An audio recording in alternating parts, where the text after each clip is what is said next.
warahmatullahi wabarakatuh. Saya Samsudar M, kelas 17B, program studi pendidikan Fakultas Ilmu Pendidikan Universitas Negeri Makassar. Nah, kali ini saya akan membahas tentang sejarah makam Raja-Raja Binamu. Kompleks pemakaman Raja-Raja Binamu menjadi bukti bahwa Jeneponto pernah memiliki kerajaan besar di Sulawesi Selatan.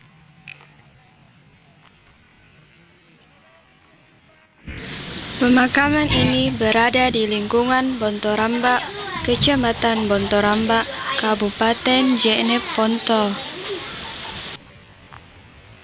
Di kompleks pemakaman ini terdapat 1.250 makam raja-raja dan keturunan-keturunannya.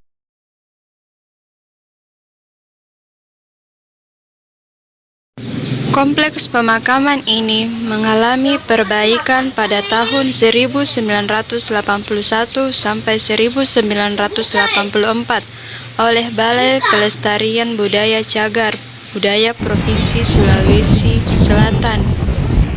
Jeneponto adalah sebuah kabupaten di Provinsi Sulawesi Selatan yang pada masa lalu terdapat Kerajaan Binamu yang menguasai hampir seluruh Kabupaten Jeneponto. Kerajaan Binamu adalah kerajaan yang berjasa mempersatukan kerajaan-kerajaan kecil di Jeneponto, yaitu Kerajaan Tolo, Rumbia, Arungkeke, Bangkala, dan Taroang. Adapun makam-makam yang terdapat di dalam kompleks ini yaitu Tumanurung RI Binamu, Putri RI Bungko, Daeng Binamu, Itinggi Daeng Matayang, dan lain-lain.